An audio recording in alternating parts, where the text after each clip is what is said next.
جس کو پوری دنیا کے اندر یہ جو تنظیمیں ہیں القاعدہ، الشباب اور لشکر طیبہ، آئیسس، طالبان، یہ سب اسے پروپیگیٹ کرتے ہیں اور وہ سیدھا کہتے ہیں کہ قرآن میں لکھا ہوا ہے اور ہم تو وہی کہہ رہے ہیں جو ہماری مذہبی کتاب میں لکھا ہے، اس میں غلط کیا ہے؟ سلامتی ہے ان آنکھوں پہ جو ہدایت پہ نظریں جمائے بیٹھی ہیں، ان کانوں پہ جو ذکر خیر کے منتظر رہتے ہیں، اور ان قدموں پہ جو ہدایت کی راہ پہ گامزن ہیں۔ جی گامدے صاحب، ابھی ہم نے آپ کے ایک بیان کو سنا جس میں آپ نے بتایا کہ وہ ریلیجس تھاٹ جو مسلمانوں کے مدرسوں میں پڑھایا جاتا ہے وہ آج دہشت گردی کی ایک بہت بڑی وجہ ہے، تو میں چاہوں گا اسے تھوڑا سا پلیز آپ ڈیٹیل میں ایکسپلین کریں۔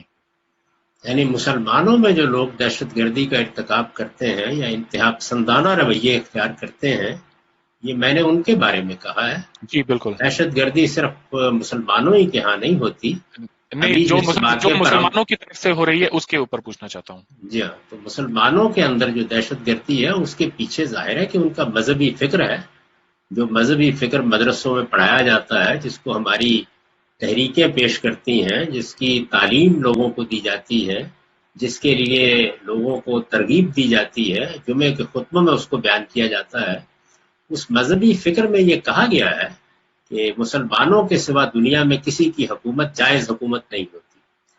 چنانچہ جو نوجوان اسلام کی طرف رغبت اختیار کرتے ہیں وہ اس چیز کو انتہا پر لے جاتے ہیں اور پھر سمجھتے ہیں کہ ہمیں اٹھ کر ایسے طریقے اختیار کرنے چاہیے کہ جس سے دنیا کی حکومتیں مٹ جائیں یا مسلمانوں کی ایک حکومت قائم ہو جائے۔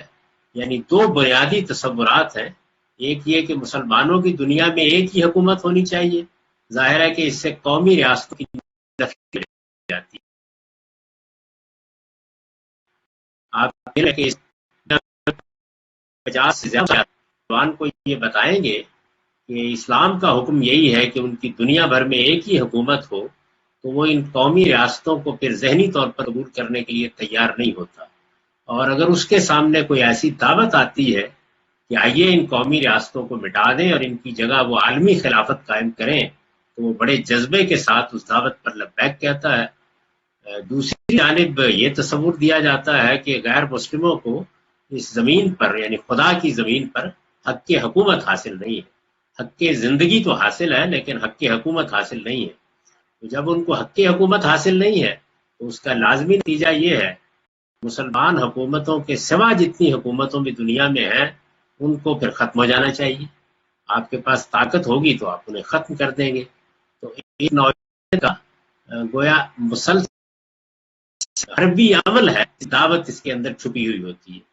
تو یہ وہ مذہبی فکر ہے کی بڑی تفصیلات بیان کی ہے کے خطبات میں، وہاں یہ بتایا ہے کہ اس کی اساسات کے یہ مذہبی فکر باعث بنتا ہے۔ مذہبی فکر کے بارے میں مذہب نہیں ہوتا،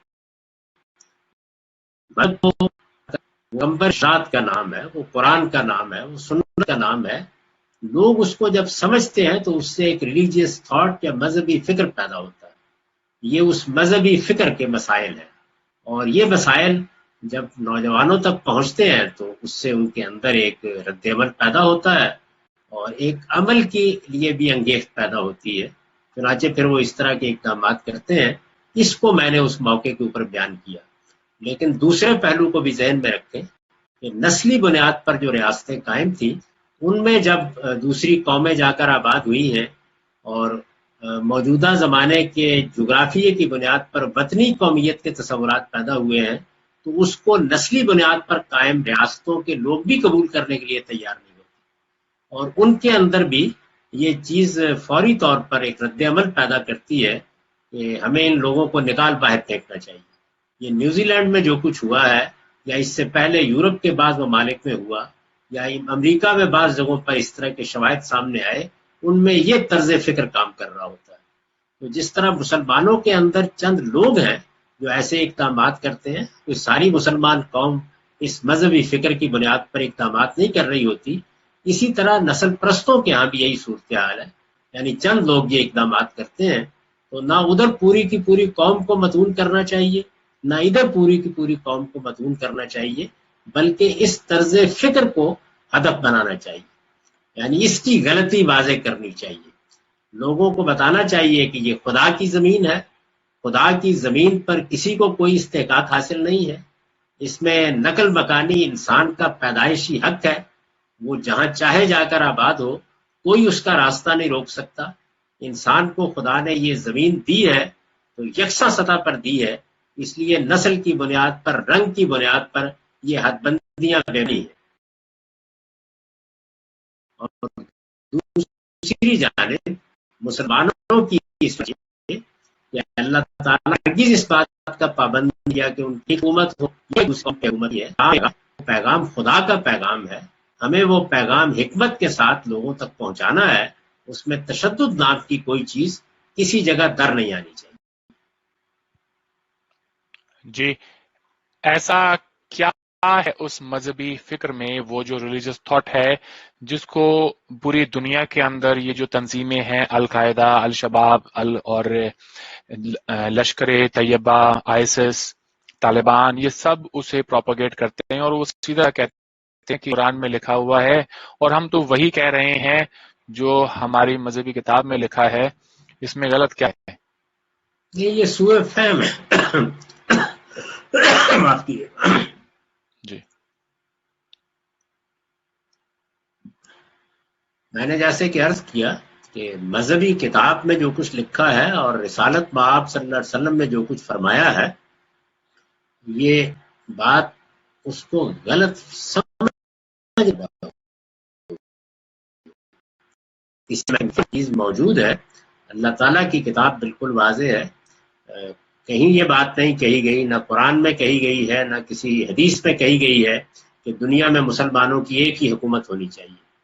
جن چیزوں کو بنیاد بنا کر یہ کہا جاتا ہے، ان پر میں نے اپنی کتابوں میں تنقید کر کے بتا دیا ہے کہ ان کا مطلب سمجھنے میں کیسی غلطی ہوئی ہے۔ یہی صورتحال غیر مسلم حکومتوں کی ہے۔ اللہ تعالیٰ نے کہیں اس بات کا ہمیں پابند نہیں کیا کہ ہم ان کا تختہ الٹ دیں یا ان کو جینے کا حق نہ دیں یا انہیں حکومت کرنے کا حق نہ دیں۔ ہم ایک پیغام اپنے پاس رکھتے ہیں، وہ خدا کا پیغام ہے، وہ توحید کا پیغام ہے، اللہ کے پیغمبروں کی شریعت کا پیغام ہے، ہمیں وہ پیغام پہنچنا ہے۔ اور اس پیغام کے بارے میں بھی قرآن نے واضح کر دیا ہے کہ من شاء فلیؤمن من شاء فلیکفر، جس کا جی چاہے اس کو قبول کر کے ایمان لائے، جس کا جی چاہے انکار کرے۔ جی، آپ سے میں یہ جاننا چاہتا ہوں، جب میں نے بات کری میرے جو عربک دوست ہیں ان سے، اکثر بر صغیر کے جو اسکالرز ہوتے ہیں وہ یہ کہتے ہیں کہ قرآن مجید میں اس طرح کا کچھ نہیں لکھا، ساری پرابلم اس کی انٹرپریٹیشن میں ہے۔ لیکن جب میں ان سے بات کرتا ہوں، انہوں نے مجھے صرف یہی کہا کہ دیکھو بھائی، ایسا ہے، ہمیں سب کانٹیننٹ کا کوئی بندہ نہیں چاہیے یہ بتانے کے لیے کہ ہماری کتاب میں کیا لکھا ہے، خاص طور سے وہ کہ جو عربک میں ہو، بیکاز اسلام جب نہیں بھی آیا تھا اس سے پہلے بھی ہم یہی زبان بولتے تھے، تو اس معاملے میں ہم سے کوئی بحث نہ کرے تو بہتر ہے۔ میرے ایک دوست ہیں جن کا تعلق سیریا سے ہے، انہوں نے اپنی پوری فیملی کو، ان کی فیملی پوری دنیا میں ڈسپرس ہو گئی ہے بیکاز وہ الگ الگ ہو کر وہاں سے نکلے باہر، ایک ساتھ جاتے تو شاید مار دیے جاتے۔ تو انہوں نے بتایا کہ انہوں نے مجھے کچھ ریلیجیس ٹیکسٹ دکھائے اور پھر میں نے خود قرآن مجید کو پڑھا۔ میں یہاں پر ڈیٹیلز میں نہیں جانا چاہتا، مگر صاحب یہ سب چیزیں موجود ہیں تبھی کوئی بول رہا ہے۔ نہیں، اس میں بالکل سوء فہم ہے۔ دیکھیے، بات یہ ہے کہ قرآن مجید کی آپ آیت کو اٹھا لیں، ایک سیاق و سباق کے اندر سے نکال لیں تو آپ جو معنی چاہیں اس کو پہنا دیں۔ وہ تو آپ میری گفتگو کے اندر سے چند جملے نکال لیں تو اس کو بھی جو معنی چاہیں پہنا سکتے ہیں، لیکن کسی چیز کو اس کے کانٹیکسٹ کے اندر رکھ کے دیکھنا چاہیے۔ تو میرے نزدیک جب بھی غلطی ہوتی ہے یا سوء فہم سے کوئی چیز کہی جاتی ہے، اس کا باعث یہی ہوتا ہے کہ آپ چیز کو اس کے کانٹیکسٹ اور سیاق و سباق سے اٹھا دیتے ہیں۔ جب آپ اس کو اس کے سیاق میں رکھ کے دیکھتے ہیں تو وہ بالکل ایک مختلف بات ہوتی ہے۔ پورے قرآن مجید میں آپ مجھے یہ دکھائیے کسی جگہ کے اوپر، یعنی ایک عام آدمی کی حیثیت سے کوئی ترجمہ اٹھا کے مجھے دکھا دیجئے، کہاں قرآن مجید نے یہ کہا ہے کہ مسلمانوں کی ایک ہی حکومت ہونی چاہیے؟ کہیں یہ بات نہیں کہی ہے۔ میں یہ عرض کرتا ہوں کہ حدیث کے پورے ذخیرے میں بھی ایسی کوئی بات نہیں۔ جی بالکل، میں اس ٹاپک سے تھوڑا سا باہر آ گیا ہوں، تھوڑا سا اب اس پر آتے ہیں۔ جب یہ بھی قرآن کہتی ہے کہ ایک انسان کا قتل پوری انسانیت کا قتل ہے، اس کے بعد میں جیسے جیسے آپ آگے بڑھتے جاتے ہیں تو یہ بھی کہا جاتا ہے کہ جو تمہارے نبی کو نہ مانے اسے سمجھاؤ، پیار سے بات کرو ان سے، اور انہیں جو ہے آپ ان کی اچھائی کے بارے میں بتاؤ، اور وہ تب بھی نہ مانے تو واجب القتل ہے۔ یہ بات بالکل نہیں کہی قرآن نے. قرآن نے یہ کہا ہے کہ جب اللہ کا کوئی رسول دنیا میں آتا ہے اور اس کا تعلق صرف محمد الرسول اللہ کے ساتھ نہیں ہے، قرآن نے پوری تاریخ بتائی ہے، عاد کی، سمود کی، قوم نوح کی، کہ جب بھی اللہ کا کوئی رسول زمین پر آتا ہے تو جب وہ دعوت دیتا ہے اور لوگ اس کی دعوت کا انکار کر دیتے ہیں اور ضد اور ہٹ دھرمی کی بنیاد پر انکار کر دیتے ہیں اور حق ہر لحاظ سے واضح ہو جاتا ہے، تو اللہ تعالیٰ ان لوگوں کو سزا دیتے ہیں. چنانچہ قرآن مجید نے بتایا ہے کہ عاد کو یہ سزا کیسے دی گئی، سمود کو کیسے دی گئی، قوم نوح کو کیسے دی گئی، قوم لوط کو کیسے دی گئی. یہ سزا رسول اللہ کی قوم کو بھی دی گئی. اس کا اس دنیا کے غیر مسلموں سے کوئی تعلق نہیں. رسول جب زمین پر آئے گا تو وہ خدا کی عدالت بن کر آتا ہے اور پھر وہ فیصلہ سنا کے جاتا ہے. وہ جزا و سزا جو قیامت میں برپا ہونی ہے وہ اس وقت برپا ہو جاتی ہے. اس سے متعلق آیات کو لوگ موجودہ دنیا کے ساتھ متعلق کرنے کی غلطی کرتے ہیں. میں نے اس غلطی پر لوگوں کو توجہ دلائی ہے، اس پر بہت تفصیلی گفتگویں کی ہیں. آپ میرا ترجمہ قرآن پڑھ کے دیکھ لیجیے، آپ میری تفسیر پڑھ کے دیکھ لیجیے، اس میں میں نے بتایا ہے کہ اس کا ہم سے کوئی تعلق نہیں ہے. اللہ کے رسولوں کی قوموں کے ساتھ یہ معاملہ ہوتا ہے اور یہ ان کی زندگی میں ہو جاتا ہے. اللہ تعالیٰ کا یہ قانون ہے جس قانون کے مطابق وہ دنیا میں جزا و سزا دے کے گویا دلیل فراہم کر دیتے ہیں کہ قیامت میں بھی اسی طرح جزا و سزا ہوگی. ہمارے لیے اب جنگ کی ایک ہی صورت جائز ہے اور وہ یہ کہ کسی جگہ ظلم کا، عدوان کا، زیادتی کا ارتکاب ہو اور ہمارے پاس طاقت ہو تو ہم ظالم کا ہاتھ روکیں گے. یہی جہاد فی سبیل اللہ ہے. مذہب کی بنیاد پر، نسل کی بنیاد پر، رنگ کی بنیاد پر برتری قائم کرنے کے لیے، جو لفظ کے لیے کہ آپ زمین ہتھیا لیں، لوگوں کو فتح کر کے اپنی رعایا بنا لیں، ایک شخص کو مارنے کا بھی کسی کو حق نہیں. جی، قرآن مجید کے چیپٹر نمبر 8 ورس نمبر 38 39 کی تھوڑی سی آپ تفصیل کریں. میں انگریزی میں اگر چاہوں تو اس کو پڑھوں، آپ بتائیں اردو میں ترجمہ تو بہتر ہوگا. جی آپ پڑھ دیجئے. جی میں اس کا جو ٹرانسلیشن آپ کو بتا دیتا ہوں. Say to those who have disbelieved, if they cease from disbelief, their past will be forgiven, and fight them until there is no more fitna, disbelief and polytheism, and the religion will all be for Allah alone in this world. But if they cease to worship other besides Allah, then certainly Allah is all share what they do. تو یہ translation ہے Nobel قرآن کا. اس translation میں ان this world کے الفاظ اپنی طرف سے داخل کر دیے گئے ہیں. یہ جزیرہ نما عرب میں رسول اللہ کے مخاطبین کے بارے میں حکم دیا گیا. یعنی اللہ کا پیغمبر جس قوم میں آیا، یہ بات سمجھ لیجئے کہ اللہ کے رسول جو ہدایت لے کے آتے ہیں وہ عالمگیر ہوتی ہے. وہ اپنی قوموں کے لیے عدالت بن کے آتے ہیں، یعنی ان کی قوموں کا فیصلہ اسی زمین پر ہو جاتا ہے. اس کو قرآن مجید نے بطور قانون سورہ یونس میں بیان کیا ہے کہ وَلِكُلِّ أُمَّةٍ رَسُولٌ فَإِذَا جَاءَ رَسُولُهُمْ قُضِيَ بَيْنَهُمْ بِالْقِسْطِ وَهُمْ لَا يُظْلَمُونَ. ہر امت کی طرف ہم نے ایک رسول بھیجا، جب ان کا رسول آ جاتا تھا تو ان کا اسی زمین پر فیصلہ کر دیا جاتا تھا اور ان کے ساتھ کوئی ظلم نہیں کیا جاتا. یہ آیت اس فیصلے کو بیان کر رہی ہے. یہ فیصلہ بنی اسماعیل کے بارے میں ہے، یہ فیصلہ جزیرہ نما عرب کے اس وقت کے لوگوں کے بارے میں ہے. چنانچہ حکم دیا گیا تھا کہ جب اتمام حجت ہو گیا، ہر پہلو سے حق واضح ہو گیا، تو وہ سزا جو قیامت میں ملنی ہے وہ انہیں دنیا میں دے دی جائے. یہ سزا اللہ تعالیٰ عاد کو دے چکے، سمود کو دے چکے، قوم نوح کو دے چکے، قوم لوط کو دے چکے. یہ اس سزا کا بیان ہے، اس کا کوئی تعلق دنیا کی قوموں کے ساتھ نہیں ہے. معاف کیجیے. تو بہت ساری ایسی جو قرآن کی آیتیں ہیں، اگر میں ہر ایک کی ڈیٹیل میں جاؤں تو پھر الٹیمیٹلی یہ جواب ہوگا کہ جی اس کے ٹرانسلیشن میں پرابلم ہے، اس کو صحیح طریقے سے پڑھا نہیں گیا ہے. لیکن عربز کا کہنا ہے کہ ایسا نہیں ہے، کچھ نہ کچھ تو ایسا ہوگا غلط کہ جس کی وجہ سے یہ اتنی ساری تنظیمیں ڈائریکٹلی کہتی ہیں کہ ہم تو جو کچھ بھی ہماری ہولی بک میں لکھا ہے اس کو مان رہے ہیں. معاف کریں، میں دوسری بار آپ سے یہ سوال پوچھ رہا ہوں. یہ باتیں ان کی غلطی واضح کی جائے گی، انہیں بتایا جائے گا کہ کس کنٹیکسٹ میں بات کی جا رہی ہے، اس میں کہاں کیا کہا جا رہا ہے. میں پھر گزارش کر دوں کہ قرآن مجید نے اس مضمون کو کوئی ایک جگہ بیان نہیں کیا. یہ قرآن مجید کا سب سے بڑا مضمون ہے. جگہ جگہ یہ بیان کیا گیا کہ جب بھی ہم کوئی رسول بھیجتے ہیں تو ہم اس کی قوم کے لیے اس کو عدالت بنا دیتے ہیں اور پھر اسی زمین پر اس قوم کا فیصلہ کیا جاتا ہے. جو لوگ دین کو ماننے سے انکار کر دیتے ہیں، ضد اور ہٹ درمی کی بنیاد پر رسول کا انکار کر دیتے ہیں، ان کو دنیا میں سزا دی جاتی ہے۔ اس کا کوئی تعلق مجھ سے، آپ سے، آج کے لیڈروں سے، کسی ISI سے، کسی اور سے ہرگز نہیں۔ کوئی یہ اگر رسالت آپ صلی اللہ علیہ وسلم کے بارے میں، اس سے پہلے کے رسولوں کے بارے میں اللہ کا قانون ہے۔ آپ قرآن مجید کو پڑھیے، اس میں یہ قانون کسی ایک رسول کے بارے میں بیان ہوا ہے۔ قوم لوط کو یہ سزا دی گئی، قوم شعیب کو یہ سزا دی گئی۔ یہ اللہ کا قانون اتمام حجت ہے۔ یہ وہ سزا ہے جو قیامت میں ہم سب کے لیے ہے، یہاں ان کی قوموں کے لیے ہے۔ اس کا ہم سے، آپ سے کوئی تعلق نہیں۔ جی، مسلمان جب مائنورٹی میں ہوتے ہیں تو انہیں سیکولر طبیعت کا جو معاشرہ ہوتا ہے بے حد پسند آتا ہے، لیکن وہی مسلمان جب میجورٹی میں آ جاتے ہیں تو سیکولرزم کو ایک بہت ہی گندا گلیز لفظ مانتے ہیں۔ ایسا کیوں ہے؟ یہ بدقسمتی ہے۔ میرے نزدیک آدمی کو ایک ہی مقام پر کھڑے ہونا چاہیے اور اس کو اپنے فکر میں بالکل کنسسٹنٹ ہونا چاہیے۔ اگر مسلمان اس طرح کا کوئی معاملہ کرتے ہیں تو وہ بھی غلط ہے، اور اگر کوئی اور قوم کرتی ہے تو وہ بھی غلط ہے۔ یعنی آپ کے ہاں حق و باطل کے معیارات الگ الگ نہیں ہو سکتے۔ اس وجہ سے میں تو ہمیشہ سے یہ کہتا ہوں کہ نہ مجھے سیکولرزم سے کوئی دلچسپی ہے اور نہ مجھے خلافت کے تصور سے کوئی دلچسپی ہے۔ میرے نزدیک جمہوری معاشرے قائم ہونے چاہیے، جمہوری حکومتیں قائم ہونی چاہیے، اور کسی جمہوری حکومت میں اگر مسلمانوں کے پاس اکثریت ہے تو ان کو حق حاصل ہے کہ وہ اپنے پروردگار کی شریعت پر عمل کریں۔ اس سے کوئی ان کو روکنے والا نہیں ہے۔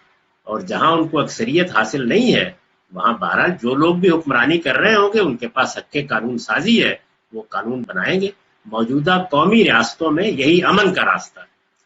رہی یہ بات کہ آپ اٹھے اور لٹ اٹھا کے لوگوں کے اوپر اس کو برسانا شروع کر دیں، اس کا حق اللہ تعالیٰ نے کسی قوم کو نہیں۔ جی، جب ہم یہ کرائسٹ چرچ کا جو اٹیک ہوا ہے اس کے بعد میں ہر طرف میڈیا میں اور ٹویٹر پر ہر جگہ پر ٹرینڈ کر رہا ہے اسلاموفوبیا۔ میں آپ سے یہ جاننا چاہتا ہوں کہ جب کوئی مسلمان کسی کا گلا کاٹتا ہے، دنیا بھر میں بہت ساری ایسی مثالیں ہیں جب ہم نے دیکھا کہ ISIS نے، طالبان، القاعدہ نے کیا کیا، بوکو حرام کیا کر رہا ہے، تو جب وہ کسی کی بی ہیڈنگ کرتے ہیں اور بی ہیڈنگ کرنے کے وقت میں اللہ اکبر بولتے ہیں تو اسلاموفوبیا تو ہوگا صاحب۔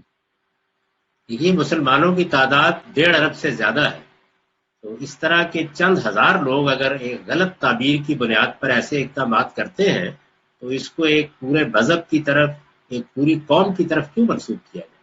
یعنی ہم سب انسانیت کی بنیاد پر ان لوگوں کی غلطی کیوں نہ واضح کریں؟ جب مسلمانوں کے اندر وہ لوگ موجود ہیں جو یہ بتا رہے ہیں کہ یہ رویہ غلط ہے، یہ بتا رہے ہیں کہ یہ طرز عمل غلط ہے، یہ بتا رہے ہیں یہ تعبیر غلط ہے، تو ساری انسانیت کو ہمارے ساتھ کھڑا ہونا چاہیے۔ میں نے ابھی آپ کو مثال دی کہ دوسری جانب نسلی بنیاد پر جو قومی ریاستیں قائم تھیں ان میں بھی ایک رد عمل ہے، تو وہاں پر یہ کیوں نہیں کہا جاتا کہ پوری کی پوری قوم اس کی مجرم ہو گئی ہے؟ ابھی نیوزی لینڈ کی قوم نے جو رویہ اختیار کیا، اگر ہم مسلمان بھی اس طرح کے لوگوں کے بارے میں وہی رویہ اختیار کریں گے تو کسی کو حق نہیں ہے کہ پھر وہ اسلاموفوبیا یا اس طرح کی کوئی تعبیر اختیار کریں۔ سیدھا معاملہ کرنا چاہیے کہ جو چیز غلط ہے ہم سب اس کو غلط کہیں۔ جہاں کوئی سوء فہم ہے ہم سب بتائیں کہ یہ کس طرح سوء فہم ہے، یہاں کوئی غلطی ہے تو ہم سب بتائیں کہ یہ کس طرح غلطی ہے۔ تو انسانیت کو افکار اور خیالات کی بنیاد کے اوپر بات کرنی چاہیے، نہ کہ اس طرح کا پروپیگنڈا کر کے ایسی فضا پیدا کر دینی چاہیے کہ جس میں دوسروں کی جان خطرے میں پڑ جائے۔ جی، بہت کم لوگ ایسے ہیں آپ جیسے کہ جو اس پر بات کرتے ہوں اور اسلام کا جو لبرل پرسپیکٹو ہے اس کو سامنے رکھتے ہیں۔ باقی مولویز جو ہیں دنیا بھر کے، خاص طور پر اگر ہم بر صغیر کی بات کریں تو جب کوئی واقعہ پیش آتا ہے جو مسلمانوں کی اپنی مسجد میں خود مسلمان اٹیک کرتے ہیں، خاص طور پر جو پاکستان میں ہم نے دیکھا ہے پچھلے کچھ سالوں میں بہت ساری ایسی مسجدیں ہیں جن کے اندر سوسائڈ بامبنگ ہوئی ہے، اس پر وہ کوئی تنقید نہیں کرتے، ایسا کیوں ہے؟ یہ بڑی بدقسمتی کی بات ہے۔ میں نے تو آپ یہ معلوم ہے آپ کو کہ ہر دور میں اس پر تنقید کی ہے، بلکہ اپنی زندگی کو خطرے میں ڈال کر تنقید کی ہے۔ کسی انسان کی جان لینے کا کسی کو کوئی حق نہیں ہے۔ جو لوگ اس طرح کا اقدام کرتے ہیں وہ فساد فی الارض کے مجرم ہیں، اور قرآن مجید نے بتا دیا ہے کہ اس طرح کے لوگ ناقابل معافی ہوتے ہیں بعض حالات۔ تو میرے نزدیک کسی شخص کو کسی کی جان، کسی کے مال، کسی کی آبرو کے خلاف کوئی اقدام کرنے کا حق نہیں ہے۔ اللہ تعالیٰ نے قرآن مجید میں واضح کر دیا ہے کہ انسان کی جان صرف 2 صورتوں میں لی جا سکتی ہے، ایک یہ کہ وہ کسی کو قتل کر دے، دوسرے یہ کہ وہ زمین میں فساد پیدا کرے اور دوسروں کی جان مال آبرو کے لیے خطرہ بن جائے۔ اس کے سوا کسی شخص کی جان نہیں لی جا سکتی۔ مذہبی بنیاد پر، فکری بنیاد پر، نظریاتی بنیاد پر آپ کسی شخص کی طرف انگلی اٹھا کے نہیں دیکھ سکتے۔ ہر شخص کو زمین پر جینے کا حق ہے، اپنی بات کہنے کا حق ہے، اپنے مذہب پر عمل کرنے کا حق ہے۔ یہ حق خدا نے دیا ہے۔ جو لوگ یہ حق چھیننا چاہتے ہیں وہ خدا کے خلاف اعلان جنگ کرتے ہیں۔ کیا اسلامک کاؤنسل یہ جو دو لفظ ہیں کافر اور جہاد، کیا وہ اسے اپنی ریلیجیس بکس میں سے تھوڑا سا باہر نہیں نکال سکتے؟ بیکاز یہ بہت بڑی پرابلم بنتے جا رہے ہیں پوری دنیا میں آج۔ دیکھیے بات یہ ہے کہ الفاظ نہیں نکالے جاتے، الفاظ کا صحیح مدعا واضح کیا جاتا ہے۔ اگر الفاظ کو آپ غلط معنی دیں گے اور ہم الفاظ نکالنا شروع کریں گے تو لغت خالی ہو جائیں گے۔ الفاظ کی صحیح صورت واضح کرنی چاہیے۔ کافر کس کو کہتے ہیں؟ جب خدا کے پیغمبر کی طرف سے لایا جانے والا حق کسی شخص پر واضح ہو جاتا ہے اور اس پر اللہ کی حجت پوری ہو جاتی ہے اور وہ اس کا انکار کر دیتا ہے تو عربی میں انکار کرنے والے اور منکر کو کافر کہا جاتا ہے۔ یہ کوئی ایسی چیز نہیں ہے کہ غیر جس کو مسلمان کافر نہیں ہوتا صاحب؟ وہ غیر مسلم ہوتے ہیں، اس لیے کہ نہ ہمیں یہ معلوم ہے کہ ان پر اللہ کی حجت پوری ہو گئی، نہ براہ راست کسی پیغمبر نے ان کو دعوت پہنچائی ہے، نہ ہم یہ جانتے ہیں کہ کیا ہم دعوت پہنچانے میں کامیاب ہوئے ہیں۔ تو اس وجہ سے دنیا میں اس وقت دو ہی گروہ ہوں گے اس حوالے سے جو آپ نے سوال کیا ہے، مسلم ہے اور غیر مسلم ہے۔ تو مسلم نان مسلم کے سوا میں کسی اصطلاح کو بھی استعمال کرنا جائز نہیں سمجھتا۔ جہاد بہت اعلیٰ لفظ ہے۔ جہاد کا مطلب ہے کسی اچھے مقصد کے لیے سٹرگل، جدوجہد کرنا۔ یہ تو انسانیت کے لیے باعث شرف ہے یہ لفظ۔ اس کی ایک صورت یہ ہوتی ہے کہ کہیں اگر کوئی قوم ظلم و عدوان پر اتر آئے، زیادتی پر اتر آئے تو اس کا ہاتھ پکڑنے کے لیے جنگ بھی کرنا پڑ جاتی ہے۔ اس وقت دنیا میں جو جنگیں ہو رہی ہیں یا اقوام متحدہ بھی جہاں جنگ کو جائز قرار دیتی ہے، وہ کون سی جنگ ہے؟ وہ یہی ہے کہ اگر کوئی قوم ظلم اور عدوان اور زیادتی پر اتر آئے گی تو پھر دنیا کی قومیں بھی اس کے خلاف اقدام کرے گی۔ آپ جانتے ہیں کہ 19 ممالک نے کم و بیش افغانستان پر طاقت کی جب یہ معلوم ہوا کہ وہاں سے اس نوعیت کی سرگرمیوں کو حفاظت فراہم کی جا رہی ہے۔ تو اس لیے جنگ کرنا پڑتی ہے، لیکن کب؟ ظلم کے خلاف، عدوان کے خلاف، زیادتی کے خلاف۔ ظالم کا ہاتھ پکڑنے کے لیے جنگ کی کوئی مذہبی بنیاد نہیں۔ ابھی حال ہی میں ہم نے دیکھا کہ نیوزی لینڈ کی پرائم منسٹر جسنڈا آرڈن کو ایک شخص اسلام کی دعوت دیتا ہے اور وہ یہ جواب دیتی ہیں کہ اسلام ہیومینٹی سکھاتا ہے اور مجھے لگتا ہے کہ وہ مجھ میں ہے۔ تو اسلام کی دعوت ان تک پہنچ گئی ہے۔ وہ اپنے آپ کو ایگنوسٹک کہتی ہیں لیکن انسان بڑی اچھی ہیں، کیا وہ جنت میں جا سکتی ہیں؟ کیونکہ جنت اور دوزخ کے فیصلے کرنا میرا اور آپ کا کام نہیں ہے، وہ اس کائنات کا پروردگار کرے گا۔ ہمارا کام یہ ہے کہ اگر ہمیں موقع ملے تو ہم اپنے رب کا پیغام پہنچا دیں اور وہ سلیقے کے ساتھ پہنچائیں۔ وہ اس طرح کے موقعوں کے اوپر پہنچانے کی کوئی بحث نہیں ہوتی، اس کے پہنچانے کے مہذب طریقے اختیار کرنے چاہیے، اور خود قرآن مجید نے یہ بتا دیا ہے کہ وہ کیسے پہنچانا چاہیے۔ تو اس لیے میسج پہنچائیں گے، اس میسج کو قبول کرنا نہ قبول کرنا یہ اس شخص کا کام ہے۔ اس کا نتیجہ کیا نکلے گا وہ فیصلہ کرنا خدا کا کام ہے، وہ فیصلے کرنا ہمارا کام نہیں۔ جی، تو وہ پیغام کیسے پہنچایا جائے؟ اللہ کی کتاب پہنچا دی جائے گی بس۔ قرآن مجید نے پابند کر دیا ہے کہ کسی کو کوئی گفتگو کرنے کی ضرورت نہیں ہے۔ ذکر بالقرآن من یخاف وعید، اللہ کی کتاب قرآن مجید لوگوں تک پہنچا دی جائے گی۔ ہم دنیا کی ہر زبان میں اس کے ترجمے کریں گے، وہ بھی رہے ہیں، اور بس شائستگی کے ساتھ پیش کر دیں گے کہ یہ خدا کی کتاب ہے، اللہ تعالیٰ کے آخری پیغمبر نے اس کو پیش کیا ہے۔ کبھی موقع ملے، اللہ توفیق دے تو اس کو پڑھ لیجئے، اس کے بعد قرآن جانے اور وہ شخص جانے۔ جی، پھر مسلمان ہر جگہ پر میں دیکھتا ہوں میرے اچھے اچھے دوست، پڑھے لکھے دوست، وہ دعوت پر اتنا فوکس کیوں کرتے ہیں؟ ان کو یہ معلوم نہیں ہے کہ دعوت کیسے پیش کرنی ہے۔ اگر وہ قرآن مجید کا مطالعہ کرتے تو انہیں معلوم ہوتا کہ پیغمبر کو بھی یہ کہہ دیا گیا تھا کہ آپ نے قرآن پیش کرنا ہے۔ قرآن کتاب دعوت ہے، قرآن مجید محض کوئی قانون یا ضابطہ نہیں ہے، وہ نذیر للعالمین ہے، ساری دنیا تک خدا کا پیغام پہنچانے کے لیے وہ تالیف کیا گیا ہے۔ اس لیے ہمارا کام غیر مسلموں تک اللہ کی کتاب شائستگی کے ساتھ، محبت کے ساتھ پہنچا دینا ہے۔ اس کے بعد قرآن جانے اور وہ لوگ جانے۔ جی، تو کیا کسی انسان کو یہ حق ہے کہ وہ کہہ سکے کہ میں نے تمہیں میسج پہنچایا ہے، تم نے قبول نہیں کیا، اب تم جو ہے تم جنت میں نہیں جا سکتے بیکاز تم نے اسے قبول نہیں کیا ہے؟ کسی شخص کو یہ حق حاصل نہیں ہے، یہ اس کا کام ہی نہیں ہے۔ اگر کسی نے ایسی کوئی بات کی ہے تو اپنے حدود سے تجاوز کیا ہے۔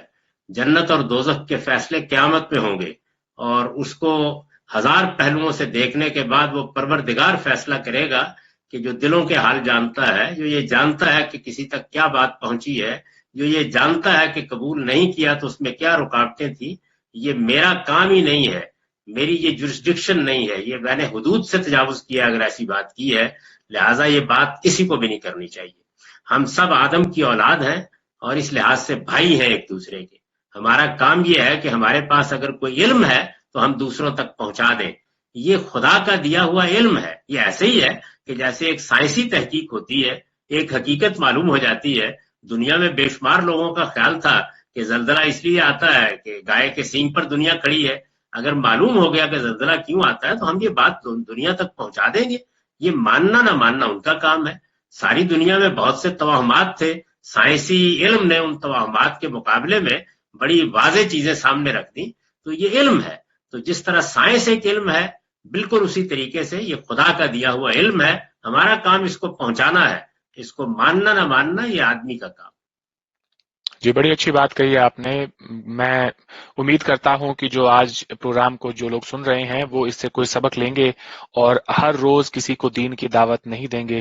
معاف کریں، میں ایک سوشل ایکٹیوسٹ ہوں اور مسلمانوں میں لوگ جو ہیں وہ مجھے زیادہ پسند کرتے ہیں بیکاز ان کے حق میں آواز اٹھاتا ہوں، اس لیے ہر روز جو ہے مجھے کافی پریشان کیا جاتا ہے یہ بات بول بول کے۔